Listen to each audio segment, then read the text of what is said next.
Bem, meu nome é Renato Faria, eu sou empresário do setor de TI desde 1995, já estou na minha terceira empresa e já participei de algumas entidades empresariais aqui do Rio Grande do Sul.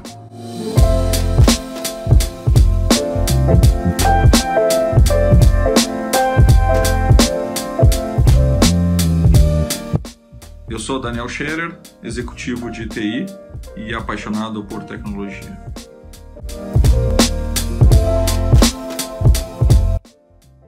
Boa noite, pessoal. Hoje nós temos a honra de receber uma pessoa que faz parte da história do Rio Grande do Sul, a parte de tecnologia. Foi um dos grandes representantes da tecnologia até na esfera política, e acho que é uma pessoa que tem muita história, conhece muito, e acho que vai ser uma noite bastante instrutiva e interessante para todo mundo conhecer um pouco. Né, Renato? Você não apresenta o nosso convidado. Tá certo. Obrigado, Daniel. Pessoal que está nos escutando, bom dia, boa tarde, boa noite, boa madrugada. A gente nunca sabe o fuso, o momento que a pessoa vai escutar. Lembro a todos que o nosso podcast Teamcast está disponível nos principais concentradores de podcast, o Spotify, o Apple Podcast. Temos também no Facebook, na nossa página, e no YouTube. Eu estou muito orgulhoso aqui da gente estar recebendo o Newton Braga Rosa, uma pessoa que tem uma trajetória na TI aqui do Rio Grande do Sul imensa, contribuiu certamente para a formação de vários e vários profissionais executivos da TI na qualidade de professor universitário. Talvez tenha sido a pessoa que, de forma prática, objetiva, foi a que mais ajudou centenas ou milhares de empresas quando conseguiu, apoiando na forma de consultoria, a articulação que levou à redução do SSQN aqui de Porto Alegre, em 2002. Na época, eu brincava com outros empresários. O prefeito de Porto Alegre, à época, dizia que tinha um sonho que Porto Alegre fosse a capital da TI do Brasil. E sempre que eu estava junto, eu ouvia ele falar isso, eu dizia, prefeito, nós já somos. De todas as capitais de estado, a nossa é o que tem a SSQN mais alto. Então, já teríamos esse título, né? E o Newton, com muita competência, nos ajudou nesse trabalho de convencimento e que foi fantástico para a prefeitura, que mesmo reduzindo a alíquota, conseguiu aumentar em muito a arrecadação da prefeitura nos 2 anos seguintes, pelo menos que eu acompanhei, em função de que funciona aquele teorema, né? Tu diminui a alíquota e aumenta a base de arrecadação. Fora tantas outras histórias que o Newton vai nos brindar aí à frente da Sucesso, participando de outras entidades. E a gente estava falando em off aqui antes de começar a gravar, talvez um dos responsáveis pelo primeiro unicórnio brasileiro. Isso não é um dado estatístico, mas se não foi o primeiro, certamente foi um dos primeiros, que foi o Terra. Newton, prazer estar aqui contigo. Já fui palestrar 2 vezes na URGS, nas tuas aulas, a teu convite. É uma forma singela de retribuir esses convites, essa parceria nesses anos todos. Acho que comigo, pelo menos de 2002 para cá, tem sido um super parceiro. E ainda temos muito a fazer pela frente, Newton. Seja bem-vindo. Muito obrigado, agradeço a gentileza do convite e espero trazer coisas interessantes para vocês. Vamos lá.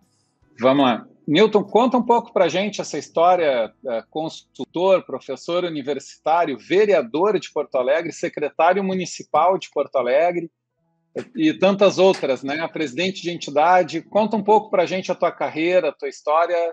E artista de televisão, né? Não vamos esquecer. Ah, e artista. Isso. Eu comecei a trabalhar com informática em 1968. A Universidade Federal do Rio Grande do Sul, eu era estudante de engenharia, tinha entrado naquele ano na engenharia, em 67, comprou o seu primeiro computador digital junto com grandes universidades brasileiras. Foram 5 naquele momento. Era uma máquina IBM, e aí a IBM já sabia, né? Nós não. A universidade não sabia. Que ela tinha que entregar o computador e os programadores junto. Então, a IBM deu cursos, eu participei de um desses cursos, tinha 60 alunos, 50 ou 60 alunos numa sala, e ficamos sabendo lá pela metade do curso que os 2 melhores classificados iriam ser contratados para a universidade. Eu me esforcei ao máximo. Aliás, eu não estava me esforçando ao máximo, eu estava me divertindo ao máximo.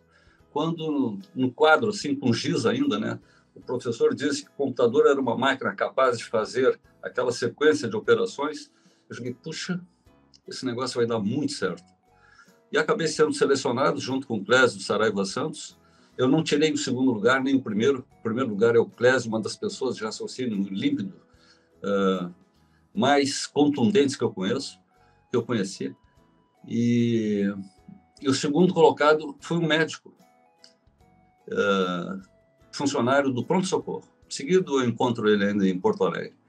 E, para minha sorte, ele chegou à conclusão que esse negócio de medicina e computação não tem muito a ver. E aí pegaram o suplente, que era eu. Dessa forma, eu comecei como programador do IBM 1130. Logo no início, eu percebi os meus colegas estavam muito preocupados assim, em desvendar a máquina e características da linguagem. Eu estava um pouquinho mais preocupado em saber qual é o problema da pessoa que aparecia lá no CPD. E uma vez apareceu um professor chamado Silva Neto, de matemática, que estava com um problema quase que insolúvel.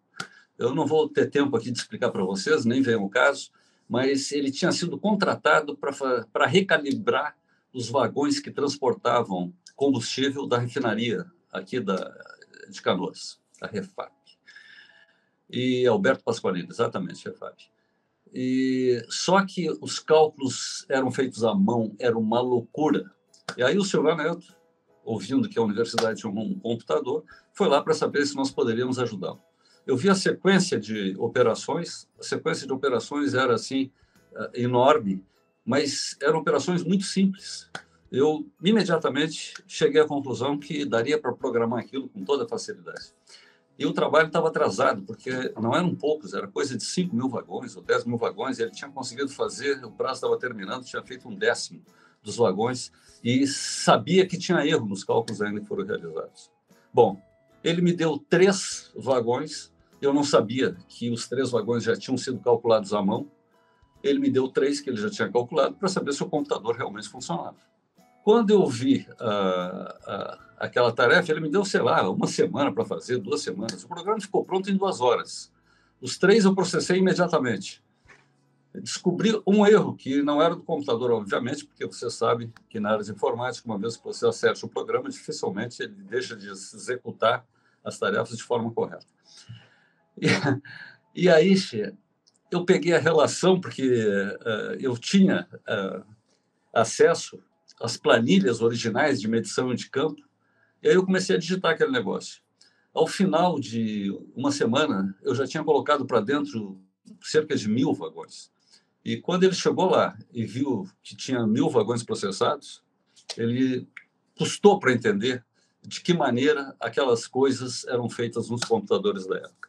Para mim, foi muito didático, no sentido de consolidar uma trilha profissional e que me guiou durante o tempo todo. A tecnologia é muito legal, desde que você saiba de que maneira ela pode agregar valor ao trabalho das pessoas. E assim, passei para analista e lá pelas tantas fui contratado como professor.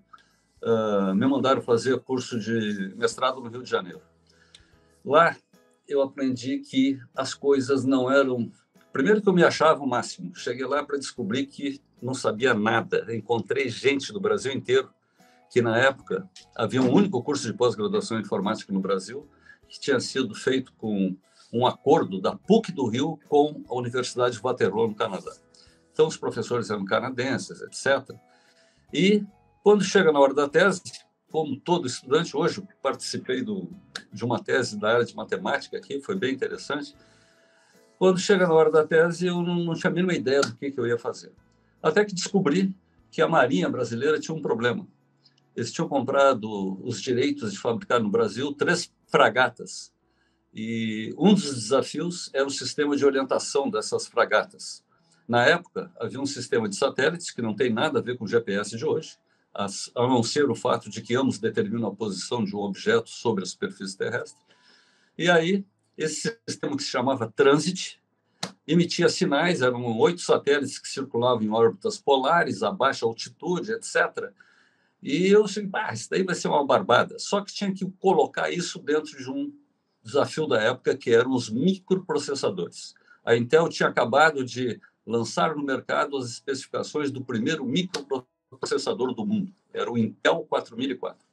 E então o trabalho era colocar num processador muito pequeno um cálculo que era muito grande. E aí eu vi minha alimentação na área da matemática. Eu realmente não consegui elaborar o algoritmo que, a partir dos sinais do satélite, determinava a posição sobre a superfície. Mas eu sabia que depois que o algoritmo tivesse consolidado, alguém ia ter que converter isso numa linguagem e programar o tal de chip. E aí contrataram um matemático indiano. E ali eu vi que, puxa vida, como a gente... Eu tinha terminado o curso de engenharia achando que estava muito bem nessa área de matemática, física, resistência dos materiais. Aí eu vi que tinha bastante coisa para aprender com aqueles caras. O nome dele era Patel, fez o trabalho dele, e a partir daí eu consegui terminar uma tese aplicada, mais uma vez. Eu queria saber qual era a utilidade da minha tese. Tinha muita gente fazendo teses teóricas, mas eu achava que eu ia fazer uma aplicada. E o pessoal me dizia, cuidado com teses aplicadas, esse negócio não dá certo, a academia não gosta muito disso. Mas... Ô, Newton, eu ia te perguntar isso, desculpa te interromper. Aí é uma mistura já da tua vida empreendedora com a tua vida acadêmica, né? Porque na academia tem essa luta histórica dos professores com uma visão mais acadêmica com os professores com uma visão mais de vincular com o mercado, né? Olha, qualquer um que está ouvindo esse podcast agora sabe disso, que a academia, às vezes, ela se desvincula um pouquinho da realidade. É muito difícil para o empresário entender por que esses estudantes que me vêm para cá não sabem programar a linguagem que eu uso. A academia não pode ficar ensinando em cima da tecnologia do momento, seja linguagem, seja banco de dados, seja qualquer coisa. Ela tem que dar as bases da ciência que vai permitir ao aluno trabalhar em diversas tecnologias diferentes. Quem forma uma pessoa para trabalhar dentro de uma certa tecnologia são os cursos de tecnólogo, que são cursos importantíssimos. Também são cursos de nível superior, nada contra. São cursos mais curtos que cumprem o seu papel. São excelentes gerentes de DBA, são excelentes programadores, sei lá, de .NET, e vai por aí afora. Bom, a experiência da tese foi muito boa, gostei, me ampliou o meu universo de conhecimento. Eu passei 2 anos no mestrado, conheci gente do Brasil inteiro. E essas pessoas que eu conheci, eu continuei encontrando ao longo da minha carreira, e eles me ajudaram em muitas coisas que eu não conseguiria fazer se tivesse ficado somente aqui no Recanto de Porto Alegre. Voltei para cá, fiquei 3 anos, cheguei à conclusão que eu queria ir para Brasília, porque eu já tinha percebido que as grandes definições do país vinham de lá. E assim, em 1976, eu fui trabalhar no MEC. E lá no MEC, o que eu fazia? Havia um programa que era mais ou menos o seguinte. O Rio Grande do Sul a Universidade Federal do Rio Grande do Sul tem um excelente sistema de apuração de vestibular.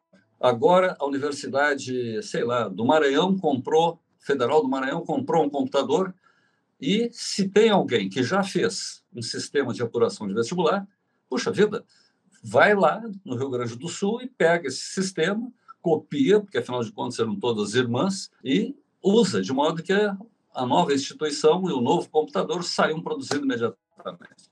Então, foi maravilhoso, fiquei 4 anos fazendo esse intercâmbio. No início era de aplicativos, depois era dos computadores em si.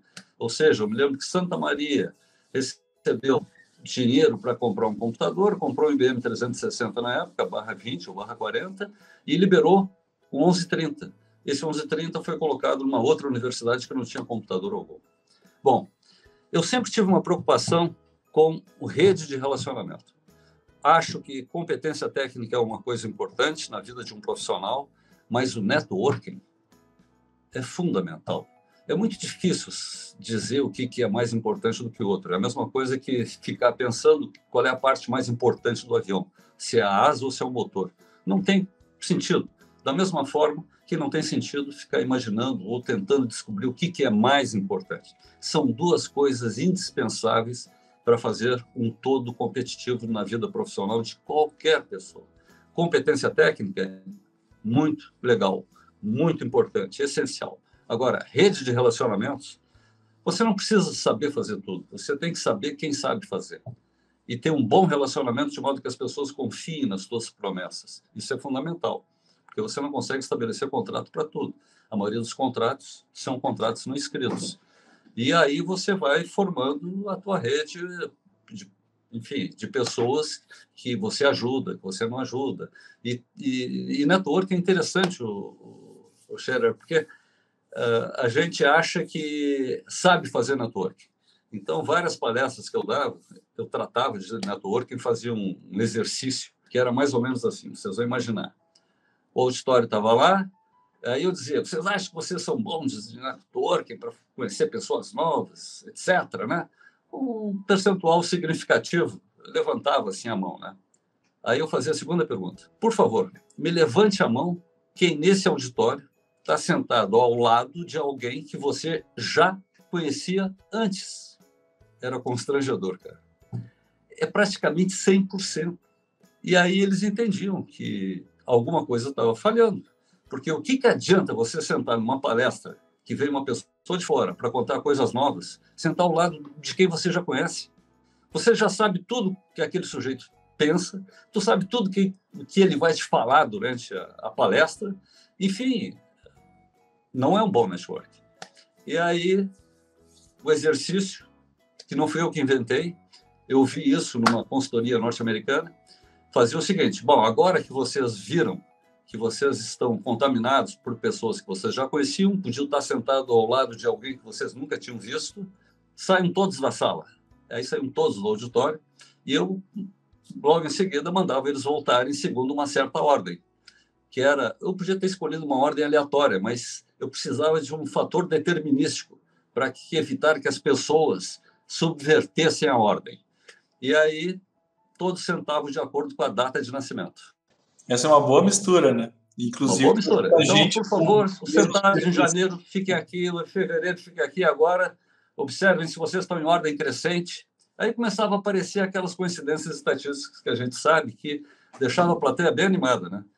Por definição, começava a aparecer pessoas que tinham nascido no mesmo dia, óbvio, e que já se conheciam, mas jamais imaginavam que podiam comemorar o aniversário juntos. E, às vezes, tinha certas datas assim que tinha 5, 6 pessoas na mesma data. E, com isso, o exercício continuava e já termino para dar um conselho para vocês, em que eu pedia que cada um, então, se apresentasse para a pessoa da esquerda e para a pessoa da direita.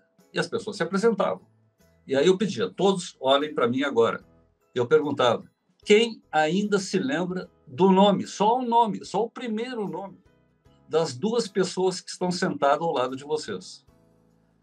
E aí eu concluía com a mensagem que eu queria transmitir. Vocês não estão fazendo networking se vocês não deixarem um rastro. No momento que vocês conhecem uma pessoa nova, existe uma forma que se usa no mundo corporativo para que as pessoas se apresentem e não se esqueçam, como vocês acabaram de fazer. É o cartão de visitas. E, com isso, os meus alunos lá da URGS, porque na URGS, nas apresentações, nas palestras, terminava nesse momento a dinâmica de grupo. Mas lá na URGS a gente continuava, porque aí o sujeito imprimia os cartões, todas as aulas os alunos sentavam no auditório em posições diferentes, trocavam cartões com os companheiros, e até hoje, quando eu encontro um aluno, se o cara não tem cartão, ele já chega pedindo desculpa, porque ele sabe que eu vou dizer, me dá o teu cartão. É claro que eu tenho certo interesse nisso, porque dificilmente eu vou conseguir lembrar o número, sei lá, foram milhares de alunos ao longo desses 50 anos de URGS. Mas aí eu garanto que, pelo menos com um cartão na mão, pode ser que eu me lembre de mais alguma coisa. A fisionomia é mais fácil de lembrar do que o nome ao longo do tempo. Eu sei que existem novas formas de se apresentar, mas eu ainda digo para vocês, eu conheço várias delas. O próprio WhatsApp tem uma facilidade para isso, mas até agora eu não achei nenhum aplicativo. Se por acaso houver um aplicativo bom para você trocar cartões com as pessoas, nem que sejam cartões virtuais, por favor, entre em contato aí com os organizadores do podcast, que eu estou interessado. Mas enquanto não chegar isso, enquanto não aparecer, ou mesmo que exista, você vai encontrar várias vezes pela frente pessoas que não têm o mesmo aplicativo para fazer o que você está pensando. Portanto, façam cartões de visita. Tem técnicas para fazer um cartão de visita. Não é simplesmente botar um nome. Tem técnicas. Mais importante desse momento, que eu gostaria que vocês não esquecessem, é que se vocês não usam muitos cartões ao longo de uma semana, talvez você esteja fazendo alguma coisa um pouquinho diferente do que deveria. Eu achei que o Newton ia falar, e se você não tem cartões, venha na minha gráfica e eu faço o cartão. Mas deixa eu complementar, Newton. Tu sabe que essa questão do networking também sempre fui um defensor forte, e até o meu papel da Sucesso, quando estive lá, foi muito focado nisso, né? Eu acho que o networking é fundamental para um crescimento saudável de uma sociedade de tecnologia que nós temos aqui no Sul. E eu me incomodava também quando eu ia, montávamos aqueles eventos, fornecedores pagavam caro pelas cotas para poder gerar o evento, custear o evento, né? Porque isso nunca foi um objetivo de lucro, e sim custear esse momento de network. E os caras sentavam todos eles na mesma mesa, sem sentar com os CIOs que estavam lá, ou os outros clientes que estavam lá. Chegou uma época que eu cheguei e disse, não, nós vamos pegar os caras antes e vamos sentar eles separados nas mesas para depois deixar o resto do pessoal vir, para ver se eles se misturam. Porque o objetivo é o network, né? Porque através do network, principalmente aqui no Sul, esse relacionamento comercial até surge de uma confiança, de uma conversa. É assim que as coisas se criam com solidez, né? Então, acho o network fundamental. Só para complementar aqui, tu também foi presidente da Sucesso, então vai ser legal ouvir um pouco de como era, naquele tempo, o papel da Sucesso, que também era muito focado no network, ele tinha outras vertentes, já que era um momento diferente da tecnologia aqui no Sul. Como é que foi isso? Eu não sei se o Renato quer dar uma complementar. Eu acho que foi super oportuno, Daniel, com esse gancho aí da importância das entidades. Eu ia só até era fazer um comentário, né? É comum nos eventos a gente ver pessoas assim que aproveitam, né, digamos assim, o evento e outras não. Uma vez teve uma crítica, eu acho que até foi na Federação, que diz assim, tem pessoas que parece que tem uma meta de dar folder, trocar cartão, por estar muito acelerado. E eu não fui aluno do Newton, não tive essa sorte, mas sempre acreditei que o networking é o grande ganho que tu consegue tirar, né? Tu se conecta com pessoas, tu aprende, tu ensina. E eu até tenho um consultor que uma época fez muito sucesso, que é o Roberto Chiniachi, que ele dizia assim, tem pessoas que tu nem troca uma ideia, né? Porque o cara não vale a pena tu dar e não pega nada de volta, né? Mas, assim, nos eventos é muito rico isso aí, né? Tu sempre aprende, né? Interagindo com as pessoas. E a gente vê no mercado a pessoa que só te procura quando precisa de alguma coisa, né? Ela não tem uma reciprocidade, né? Então, Newton, eu acho que era legal assim pegar esse resgate, né, da tua visão da Sucesso, e como tu falou, a Sucesso é a mãe de todas as entidades, mas até hoje é a única entidade que congrega todo o ecossistema da TI. Professores universitários, alunos, empresas, consultorias, né? Conta um pouco para a gente. A entidade, seja ela qual for, viu? Isso vale para a área de tecnologia, mas vale para a área que você que está ouvindo esse podcast trabalha. Procura saber qual é a entidade que representa o teu trabalho. Alguns vão dizer assim, eu não quero ir lá naquelas reuniões porque vou encontrar meus concorrentes. Eu sempre digo o seguinte, o grande concorrente não é o sujeito que trabalha numa outra empresa ou que é dono de uma outra empresa que, eventualmente, se pecha com você na hora de conquistar um cliente. O grande risco que as entidades, que as empresas têm, talvez sejam entidades de fora, talvez seja o governo, talvez seja o mercado, talvez seja o sistema legislativo, sistema de leis que regem a atividade. Ou seja, pessoas, empresas do mesmo ramo têm muita coisa para conversar. Elas têm muito mais a ganhar conversando do que a perder. Porque clientes, tá bem, lá pelas tantas você perde ou ganha um cliente de outro, etc. Isso faz parte dos negócios, faz parte do mundo. Agora, existe muita coisa que está acima dessas duas empresas que estão sentadas juntas numa mesa. Então, aliás, se não fosse assim, não existiria a Fiergs, que vocês já ouviram falar, porque aquilo ali são sindicatos de empresários. E os sindicatos dos empresários gostam mesmo de conversar com os sindicatos dos empresários do seu setor, porque os problemas são mais parecidos.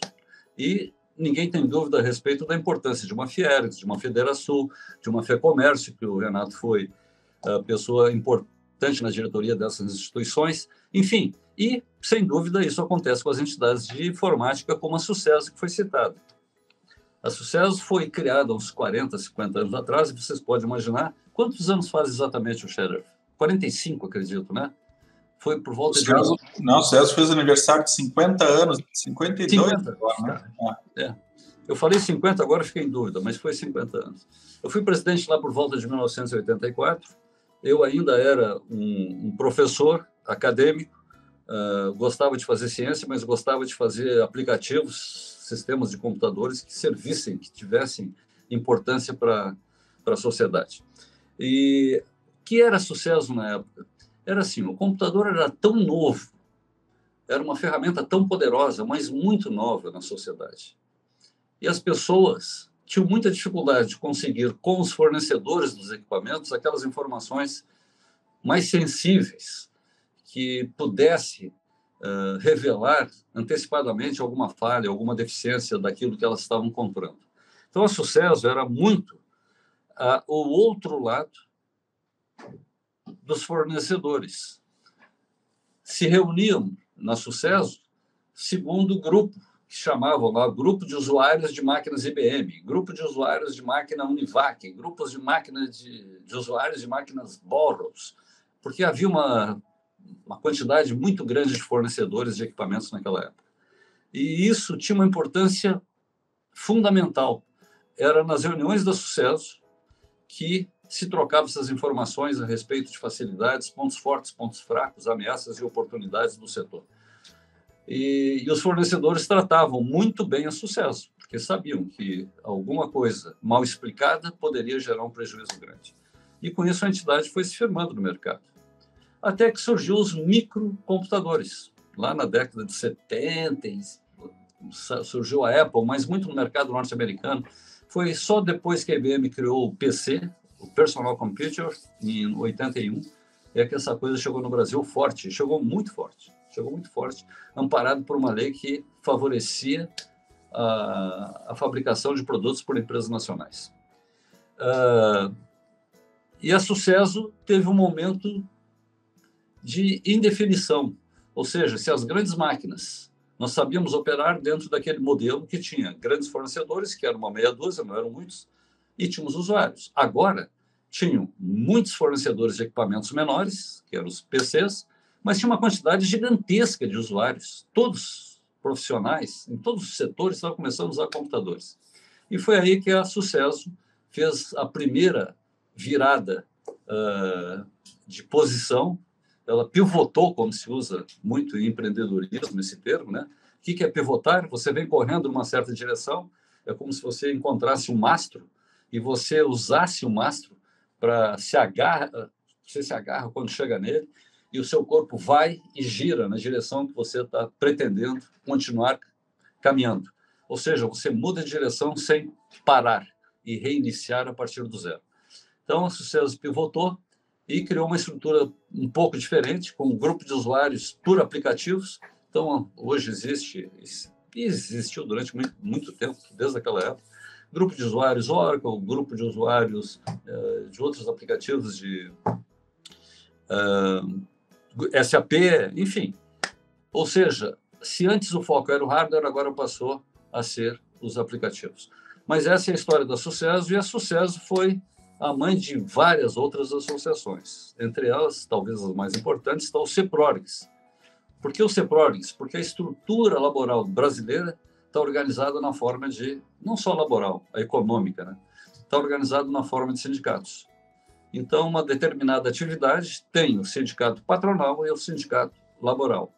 E o CEPRORGS foi criado com a missão e pela necessidade de ter a representação empresarial do setor de processamento de dados, como era chamado isso na época. E assim se criou o CEPRORGS, um grupo de empresários da Sucesso, formaram um sindicato que foi muito bem sucedido e teve uma projeção importante no cenário brasileiro. O Renato foi presidente do CEPRORGS, a Gisele também, E um dos trabalhos que foi lembrado agora na abertura foi o papel que o CEPROLIX, junto com a CESP, que também foi criada de uma forma muito parecida com essa que eu falei para vocês agora, junto com a CESP, para estudar o problema tributário brasileiro, pelo menos na área de processamento de dados. E nós chegamos à conclusão que o problema tributário brasileiro era muito para o conhecimento e para o alcance político que nós tínhamos. E resolvemos focar no problema municipal. No imposto municipal, o ISS, Imposto sobre Serviços, que onerava, ou que tinha uma alíquota de 5% sobre o faturamento das empresas de processamento de dados.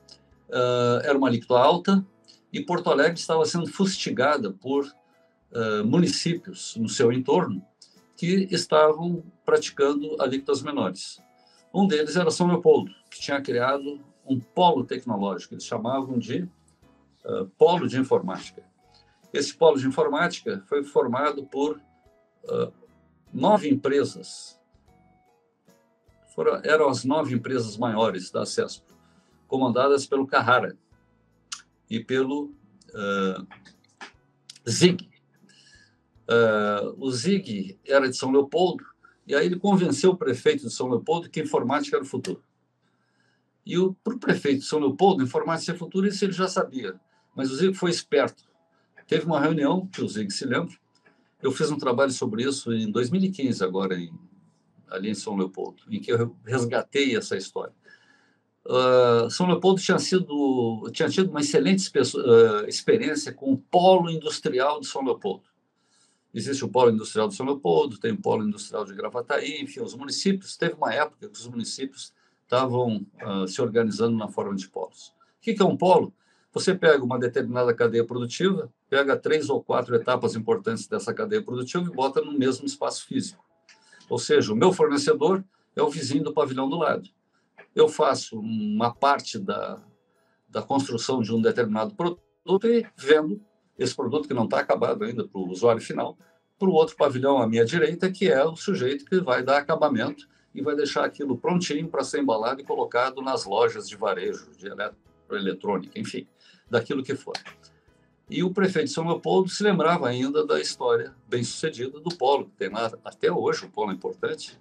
Tem uma empresa chamada Stil, alemã, que representava um faturamento importante do polo e era uma grande consumidora de pequenas empresas que estavam situadas dentro do polo. E o Zig mudou um pouco a embalagem da coisa para dizer o seguinte: está na hora. Lá no ano de 1970, fizeram, não me lembro se foi 1970, São Leopoldo pulou na frente e fez um polo industrial. Está na hora de fazer um polo de informática. E a forma que a ideia foi vendida foi tão forte que o prefeito não perdeu mais nenhuma reunião a partir daquela. Ele cancelava qualquer coisa quando tinha reunião das empresas do polo de informática. E aí coube a CESP, olha a importância de uma associação. Conversar com cada uma das empresas e convencê-las a mudar de sede. Muitas estavam querendo mudar de qualquer maneira. Na época, eu ajudei uma delas, que era a Altos, que eu tinha uma relação muito forte com o Felizola. O Felizola era professor, era meu colega lá no UFC, ele era professor junto comigo. E foi com o conhecimento que ele adquiriu dentro da academia que ele criou a Altos, uma empresa importante até hoje.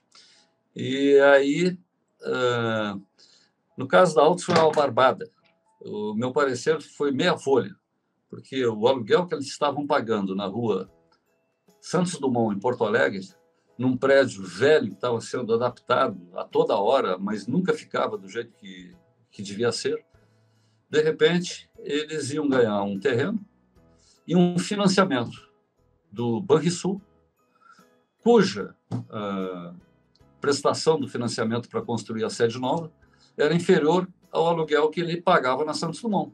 Pronto, decidiu rapidinho. Uma reunião, já entraram na reunião com a decisão tomada, só formalizaram e a Altos acaba, nesse instante, colocando a sua sede lá. Isso aconteceu com a Meta do Carrara, aconteceu com a própria empresa do Zig, que foi para o polo, e rapidamente tinha um conjunto importante de empresas lá. houve um outro polo tecnológico, e esse foi o estudo que eu fiz em 2015, que teve uma gênese completamente diferente. Porque em São Leopoldo, primeiro veio empresas que para nós eram grandes, mas no mercado internacional pequenas. E essas empresas criaram uma base tal que um dia a SAP resolve colocar um laboratório de desenvolvimento na América do Sul. Então, circularam, se dizia, não, eles não vão vir para cá, vão ir para a Argentina. Outros diziam, não, eles vão vir para o Brasil, só que eles vão ficar em São Paulo, porque lá em Campinas já tem não sei o quê, papapá. Naquela época, quando a SAP estava para decidir para onde iria, eu era vereador em Porto Alegre. Então, eu já tinha mudado de lado. Se antes eu estava a favor de São Leopoldo, lá nos idos de 90, agora, puxa, a minha missão era garantir o crescimento da cidade de Porto Alegre. Mas São Leopoldo foi com tudo para cima da SAP. O reitor falava alemão. Enfim, se criou um ambiente adequado e a SAP colocou, assim, construiu em 2 anos um prédio para 400 pessoas. Eu lembro direitinho, em junho de 2006, numa reunião da ABINE, de um sujeito da SAP, Orestes Hipólito era o nome dele. O Orestes, eu vi ele poucas vezes depois daquela reunião. Ele disse assim, eu vou mostrar para vocês qual é o critério que a SAP utiliza para selecionar recursos humanos. Eu cheguei, vou anotar tudo. E aí, quando ele mostra a lâmina, ele mostrou a lâmina assim, tinha umas, sei lá quantas cidades, talvez umas 10 cidades, estava Campinas entre elas, e embaixo vinha uma lista que devia ter, sei lá, uns 15 itens. E aí eu comecei a anotar o primeiro item, o segundo item, o terceiro item, e um jornalista que estava do meu lado, eu disse assim, tu anota de baixo para cima, cara. E aí saíram os dois enlouquecidos, assim, tentando pegar os dados daquela planilha, porque seria importantíssimo saber qual é o critério que esses caras iam usar na seleção de recursos humanos. E acabamos, então, saindo dali com um Frankenstein, mas que nos serviu para entender como que uma empresa daquele porte, hoje a SAP deve ser a 3ª empresa de software do mundo. Vocês me corrijam se eu estiver errado. É por aí, né? Eu não sei se é a 3ª, mas certamente é uma das maiores do mundo. É uma das maiores do mundo. Uma empresa de origem alemã formada por ex-funcionários da IBM, que tentaram convencer a IBM de uma determinada coisa e a IBM estava fora do plano estratégico da IBM. Eles saíram da IBM. Imagina, um empregado na IBM na Alemanha está com a vida garantida até os últimos dias. Eles saíram, eram 2 ou 3 que saíram e criaram a SAP, uma empresa bem-sucedida que presta esses relevantes serviços para empresas no mundo inteiro. Bom, senhores, com isso, é importante que vocês saibam que o Rio Grande do Sul está bem aquinhoado em matéria de parques tecnológicos. Eu falei da existência do Tecnocinos, mas também tem o Parque Tecnológico da PUC, que é o Tecnopuc. O Tecnopuc foi formado uns 5 anos depois, lá por 2003, por aí, graças ao trabalho de uma pessoa chamada Jorge Aldi. Foi o Jorge Aldi que pegou uma maletinha e saiu procurando grandes empresas no mundo que quisessem colocar alguma coisa da sua área de pesquisa e desenvolvimento dentro de uma universidade. Esse modelo de colocar parques tecnológicos dentro da universidade, como foi feito na Unicinos e na PUC, é uma forma de sucesso no mundo inteiro até hoje. Agora, falando sobre a pandemia, eu estava lendo um artigo de um sujeito que trabalha na Universidade de Colômbia e dizendo o seguinte, que com a pandemia as pessoas começaram a fazer home office, perderam um pouco daquela necessária comunicação que se faz ao acaso. Existe até uma teoria de administração bem interessante sobre a importância dos encontros casuais ao acaso, encontros ao acaso de assuntos não estruturados, e aí dizendo o seguinte, que a pesquisa só evoluiu, o assunto era vacina, o assunto só evoluiu porque os professores moram dentro do campus da universidade.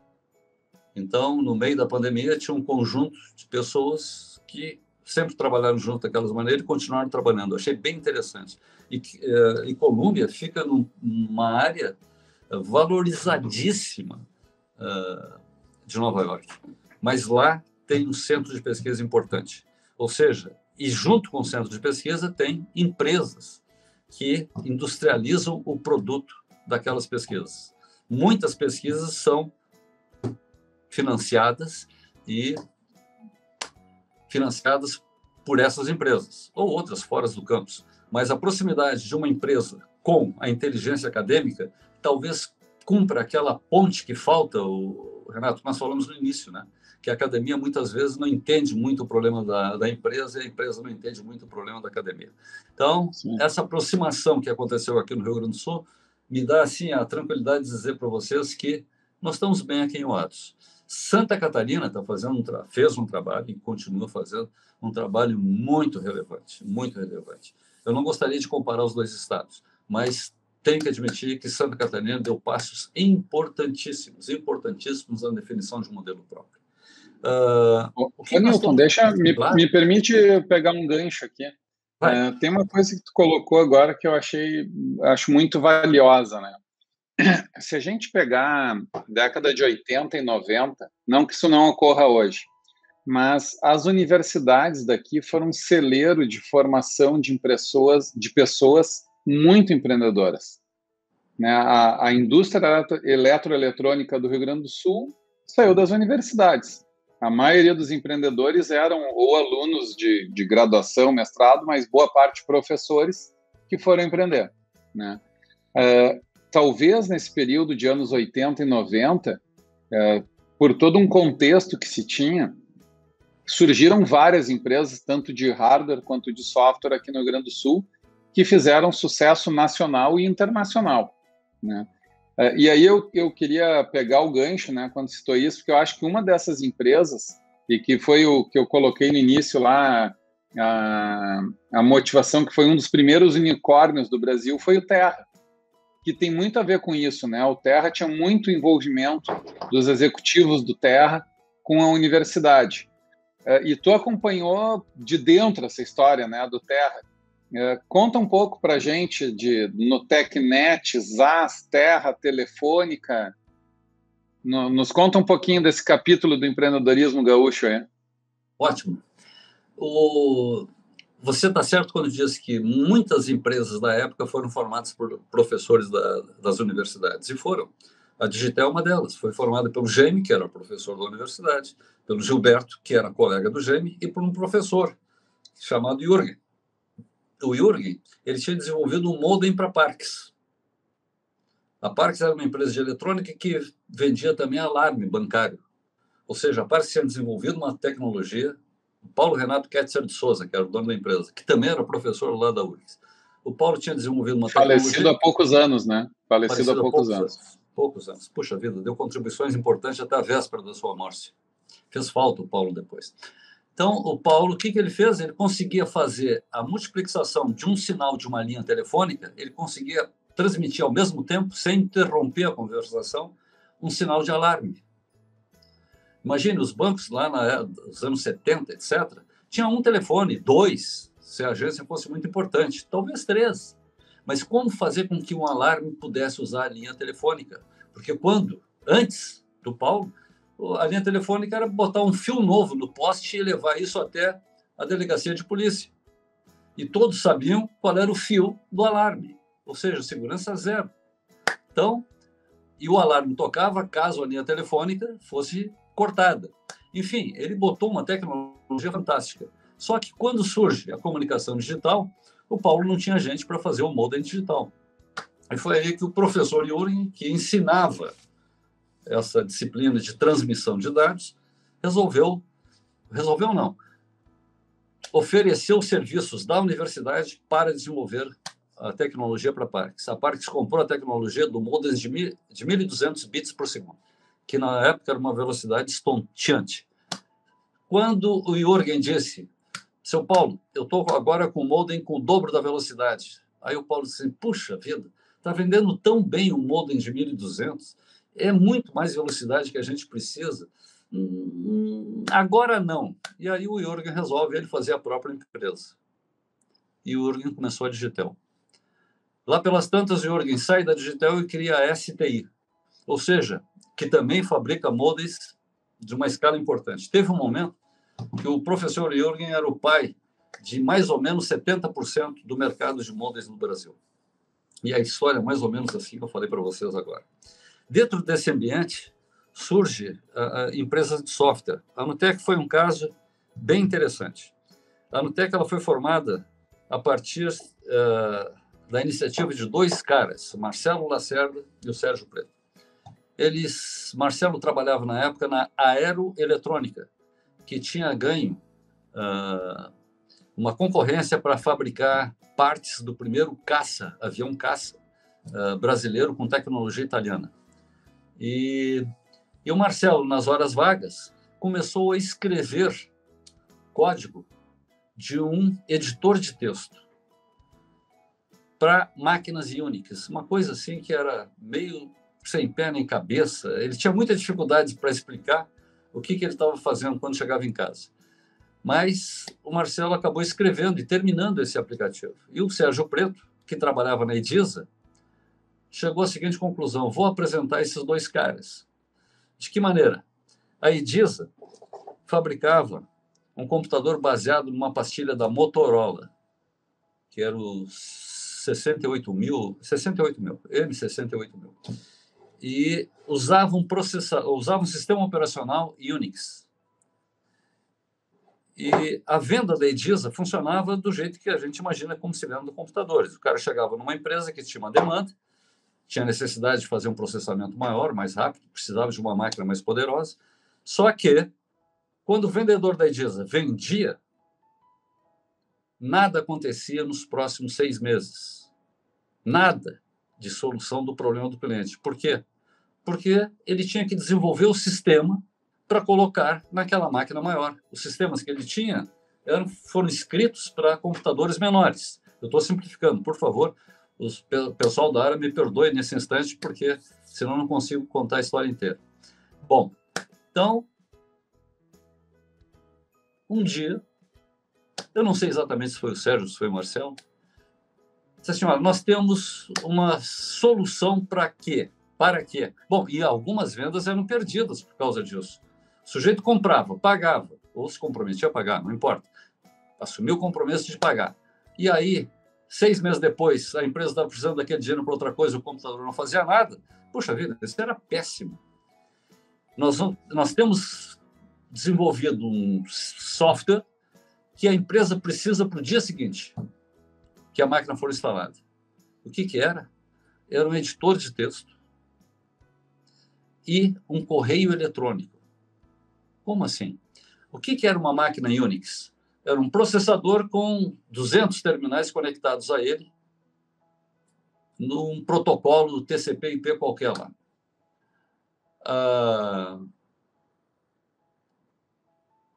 Essas 200 pessoas, quando um queria falar com o outro, imagina, 200 terminais com 200 pessoas, todos eles conectados a um computador. Quando eles queriam conversar um com o outro sobre qualquer assunto, mandar um memorando, eles faziam isso por fora. E, de repente, aquele novo computador já tinha uma caixa postal, em que cada um tinha um nome, assim como vocês têm um e-mail de vocês hoje, é o nome de vocês, @ alguma coisa.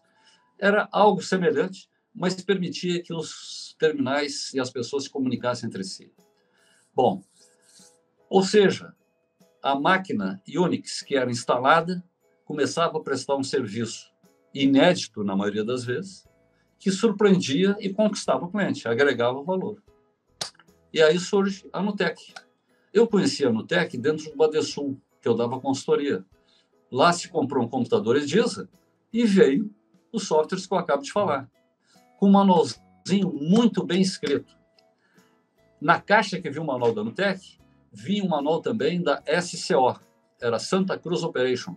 Santa Cruz é uma cidadezinha do Pacífico que é considerado a meca do surf. Os surfistas que estão me ouvindo conhecem certamente Santa Cruz. Uma das melhores ondas dos Estados Unidos. Perde para as Havaianas, mas tem certos dias maravilhosos.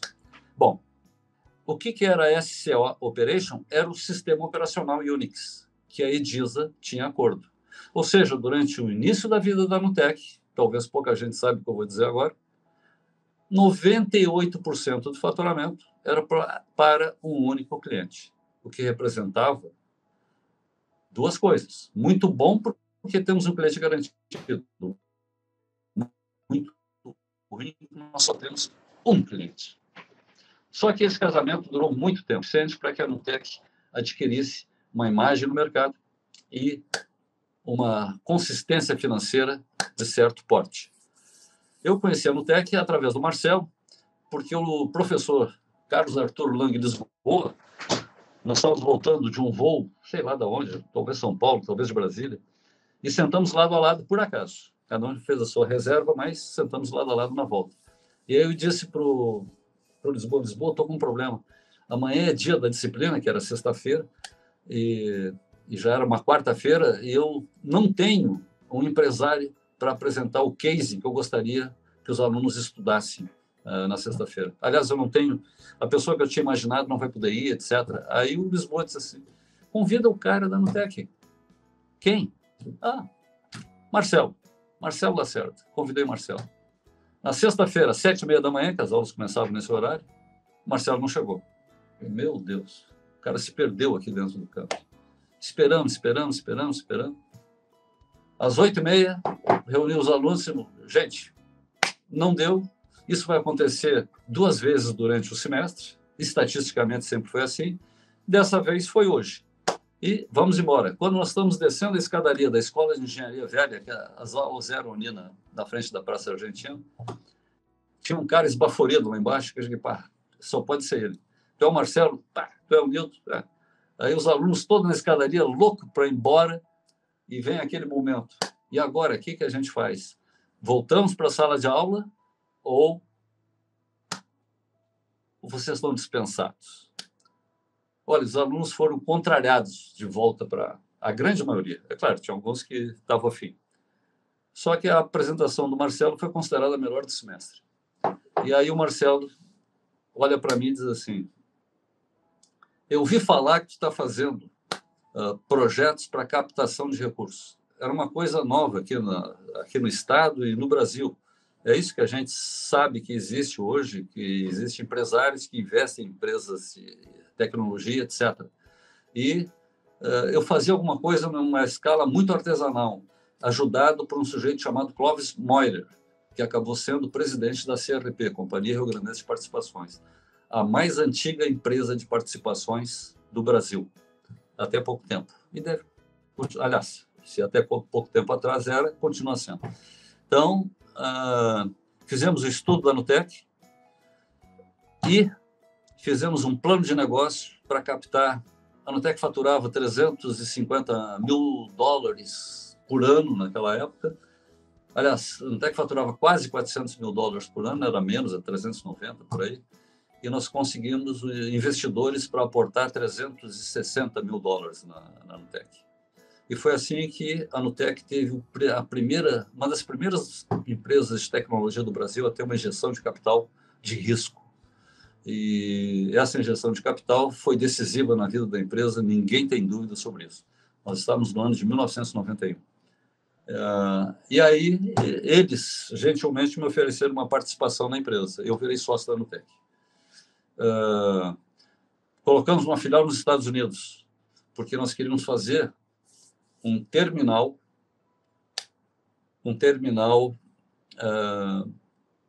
já existiam os PCs, mas as máquinas Unix ainda trabalhavam com aqueles terminais anacrônicos de telinha preta com letrinha verde, só letrinhas maiúsculas e minúsculas, símbolos especiais, era muito ruim. A visualização era terrível. A relação homem-máquina ali com aqueles terminais, eles já estavam obsoletos lá em 1991. Eles tinham 6 anos de vida, mais ou menos. E aí nós dissemos, vamos conseguir fazer um terminal como esse, TCP/IP, que dê para usar mouse, de modo que seja um terminal gráfico. Era o projeto Image. E como esses padrões de mercado exigiam a participação em associações norte-americanas que tinha mais gente pensando em fazer isso, e aí o Marcelo foi exportado para morar nos Estados Unidos para participar das reuniões de definição de padrões. Só que a Nutec estava muito à frente do que estava acontecendo nos Estados Unidos. Nós já tínhamos código desenvolvido. E alugamos uma sala num lugarzinho em Palo Alto. O endereço era Terminal Boulevard. Quando a gente olhou assim, porque primeiro escolhemos o prédio, né, onde ia botar a empresa. Era um condomínio de empresas. Era um edifício com várias salas, cada sala uma empresa diferente. Quando nós vimos o endereço, nós pensamos, o destino nos chamando. Estamos indo para os Estados Unidos para fabricar terminais e já começamos instalados na rua chamada Terminal. Que maravilha! Quando chegamos lá, descobrimos por que a rua se chamava Terminal. Existe uma freeway que vai de norte, lá de São Francisco até São José, costeando a Bahia.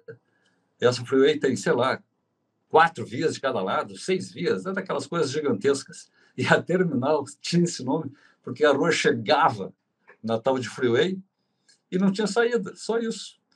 E nós estávamos, então, na rua Terminal, e foi assim que a Nutec teve a sua experiência.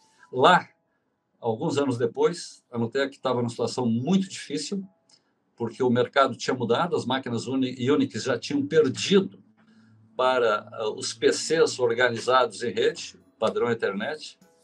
E aí o que aconteceu? O dinheiro acabou. A Nutec, eu acho que ela teve essa dificuldade financeira umas 2 vezes. Assim, coisas preocupantes. Fomos brindados por um investimento da Shell, uma situação que não cabe relatar para vocês aqui, mas a Shell do Brasil botou dinheiro na Nutec.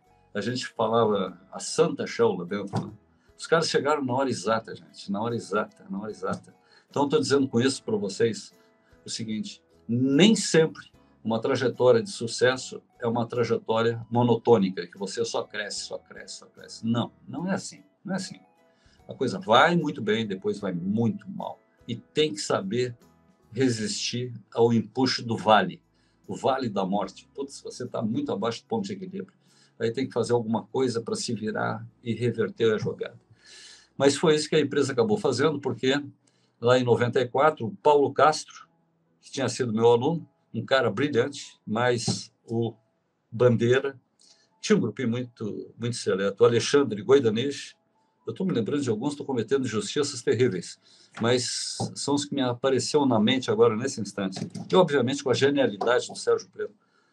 E o encanto do Marcelo. O Marcelo é um sedutor, o cara é um sujeito super agradável, super competente, que articula, ele envolve as pessoas. O networking do Marcelo é uma coisa fantástica. As pessoas fazem concessões para o Marcelo que não fariam para mais ninguém. Eu saía das reuniões dizendo: Marcelo, não entendo. Pô, eu tentei isso 15 dias, você conseguiu em 15 minutos, cara. Mas era assim. Então, eram pessoas talentosas. E aí ficamos sabendo que no prédio que nós estávamos tinha um sujeito que estava montando um servidor Apache. Ou seja, ele estava montando um computador para ser um provedor de acesso. E viemos para o Brasil com essa ideia e mais o conhecimento que se adquiriu nas trocas de informações com aquela outra equipe de uma outra empresa, que eles seguiram o rumo deles, nem sei o que aconteceu depois. E, dessa forma, a Nutec foi o segundo provedor privado de internet no Brasil. Perdemos por 2 dias para o UOL, que era a Folha de São Paulo. O UOL é Folha de São Paulo? Se não for, desculpe, mas é um dos grandes jornais de São Paulo. Eu sempre confundo a Folha com o Estado. Não devia, mas confundo. Mas, enfim, era de um grande jornal paulista. E com isso, a empresa adquire uma nova feição. Chegamos à conclusão que o nome Nutec estava inadequado, foi mudado para NutecNet. Por que Net? Porque lembrava internet. E aí a Nutec começa a vender provimento de acesso. As pessoas estavam loucas querendo acessar a internet, porque a notícia corria no mundo inteiro, que agora tinha alguma coisa sensacional, que não dava para ficar de fora. E foi assim que a Nutec começou a crescer. Lá pelas tantas, estava difícil de ter dinheiro para garantiu crescimento em outras capitais, que achávamos que quem ganhasse ia ganhar as principais cidades brasileiras, não podíamos ficar de fora. E aí o Marcel e o Preto criaram o conceito de franquia.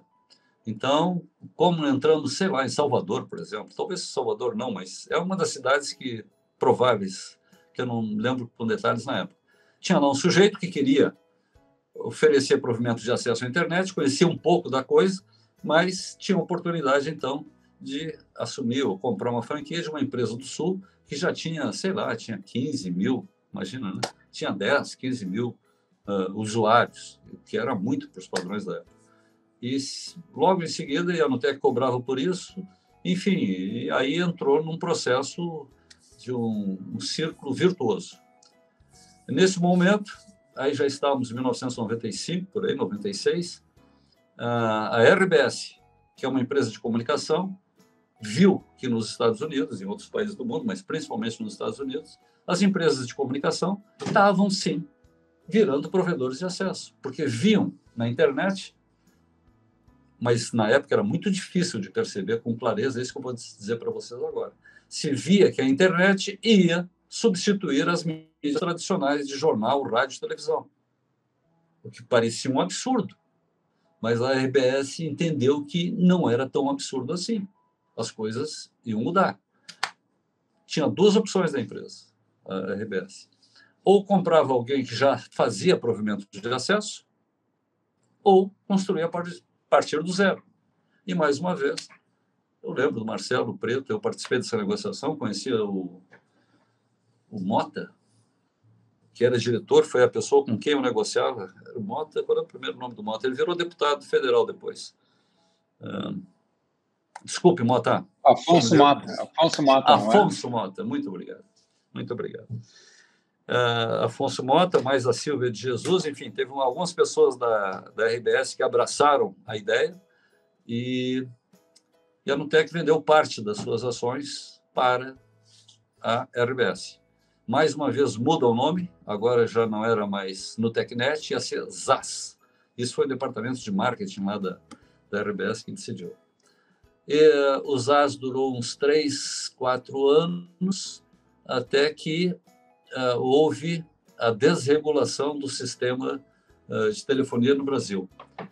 E entra no Brasil empresas internacionais pegando fatias de empresas que eram normalmente empresas estatais, poucas federais em alguns estados, mas a maioria eram empresas estatais. Aqui no Rio Grande do Sul tinha a CRT, Companhia Rio Grandense de Telecomunicações. Em São Paulo tinha a Telesp, Comunicações de São Paulo S.A. O que eles faziam? Vendiam linhas telefônicas. O telefone aqui do Sul era da CRT, e só tinha um fornecedor. Todos tinham telefone ligados na CRT. E dessa forma, a RBS cria, então, os ZAS até o momento que a Telefônica de Espanha ganha licitação para comprar os ativos de empresas de telefonia na região de São Paulo, e a Telefônica de Espanha tinha uma empresa chamada Terra, na Espanha, que era um provedor de acesso à internet. E aí tinha duas opções. Ou trazia a empresa espanhola e colocava no Brasil e começava uma operação nova, ou comprava ações ou controle de uma empresa que já existisse. E aí houve uma negociação da RBS, que já era majoritária nesse momento, dentro da Anutec, com a Telefônica de Espanha, e faz uma bela associação e criam o Terra Networks Brasil, alguma coisa assim. Ou seja, a empresa daqui era independente da empresa espanhola. Aliás, não veio o caso, o grau de interdependência que havia entre elas. Então, o que eu fiz, Renato?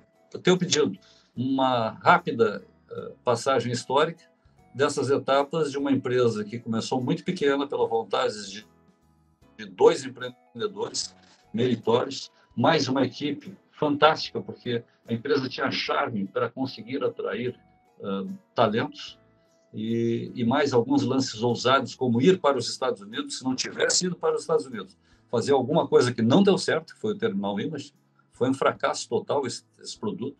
A Idisa fabricou o hardware e a Amtec forneceu o software. E quando foi vender, o mercado já tinha sido tomado por uma arquitetura computacional bem diferente, que é a que nós conhecemos hoje de PCs interligados através de redes padrão e Ethernet. E, finalmente, o aporte de capital de uma grande empresa multinacional. Então, mas, ô Newton, tá aí como as coisas funcionaram num período curto. Eu estava aqui ouvindo o teu relato, que é fantástico, assim, um case daqueles que motiva qualquer um, né? Mas tem uma coisa em comum na história de várias empresas, né? O surgimento das empresas, via de regra, são pessoas que tinham um problema que queriam resolver. Então, tem um primeiro momento que é de criatividade, vamos dizer assim, que é criar algo. Mas o segundo momento, que eu entendo como sendo fundamental, independente de quanto tempo leva depois, é a capacidade de realização dessas pessoas. Essas pessoas conseguirem pegar aquela criatividade e transformar num processo de venda que fature, que tenha financeiro, RH e que se realize. E eu acho que essa trajetória aí que foi da Nutec até o Terra representa bem isso aí, né? A capacidade de realização dessas pessoas. Eu recebi 2 semanas atrás um post no Facebook. Era de um cara chamado Richard Scharndorf. O Richard, nós abrimos uma vaga, na época eu acho que a gente botava em jornal, estamos contratando, 0 hora, não sei como é que era, não lembro. Faturista, nós queríamos um cara que sentasse numa máquina de escrever, que é um troço offline, botasse lá papel carbono e de uma única vez imprimisse um original, mais 3 vias da venda, de uma venda qualquer que tinha sido efetuada. Cara, faturista, nós queríamos um faturista, era esse o nome que se dava na época. Era um trabalho burocrático, repetitivo. Poxa vida, enfim, não precisava muita qualificação, né? Aí aparecem vários candidatos e eu fui entrevistar um deles, que era o Richard. Quando eu conversei com o Richard, eu pensei, meu Deus, cara, o sujeito está fazendo administração, o cara tinha uma facilidade de expressão, um cara, enfim, revelava conhecimento, honestidade de propósitos, enfim. Disse assim, putz, esse cara é ótimo, vou contratar esse cara. Aí avisei o Marcelo Pedro, está resolvido o problema, achei o faturista. Quando eles olharam o currículo, eu disse, mas esse cara não vai dar. Como você não vai dar? Não, esse cara é bom demais, ele vai ficar 2 dias, vai encher o saco, ele vai embora. Mas, porra... E aí, enfim, se discute, e resolvemos apostar no Richard. Bom, o Richard entrou com aquele ar quieto dele, mas que ele está gordo hoje. Magrela, torto de estômago. E o Richard entendeu rapidamente o que ele tinha a fazer e começa a fazer fatura. Alguns dias depois, a gente via que o Richard estava sem trabalho, porque o faturista era um cara sempre super atarefado, sempre correndo atrás da máquina. E aí, o que está acontecendo? Estragou a máquina? Não, já terminei. Como já terminou, né? Não, porque... E aí ele explicou a racionalização que ele tinha feito num fluxo lá, porque tinha alguma coisa que voltava para um lugar anterior, enfim, uma conferência esdrúxula. O cara tinha mexido no OIM da coisa, Organização de Métodos. Pô, mas que interessante, mas como é que ninguém pensou isso antes, né? E aí eu voltava para ele e dizia, ninguém pensava isso porque você não contratava pessoas mais qualificadas do que o que precisa para emitir fatura. Bom, não preciso dizer para vocês assim que o Richard, logo em seguida, ele era chefe do departamento administrativo, num prazo muito curto. O cara, lá pelas tantas, assim, bom, agora que a administração está resolvida, eu vou fazer o que eu gosto. Pensei, putz, o cara vai embora. Meu lance é marketing. Meu lance é marketing. Marketing, pô, que legal, não é o que a gente queria e tal, o marketing já está bem assistido, mas se tu quiser ir para o marketing mesmo, a gente dá um jeito. Pô, nem botamos isso no marketing. Pô, só sei que o Richard cresceu no marketing. E um dia eu chegar lá e dizer, não, o negócio é o seguinte, cara, eu não quero mais viver em Porto Alegre. Disse, perdemos o Richard, né? Não quer nada, ele queria ir para São Paulo, cara. Eu disse, tu quer ir para São Paulo? Oh, que pena, porque eles não estavam pensando em investir tanto em São Paulo, eles estavam loucos que o cara fosse, né? E o Richard vai para São Paulo fazer uma brilhante carreira.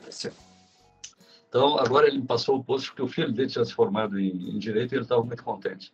Aí eu tive a oportunidade de contar um pouquinho dessa história da mensagem que eu mandei para o filho. Conheci o teu pai nessa circunstância. Ele, parará. Isso era no TEC da época, cara. A gente atraía talentos. Eu não sei como é que o Richard apareceu lá. Talvez seja uma história interessante. Então, aquilo que você falou, cara, tem um momento da criação, depois tem um momento da organização.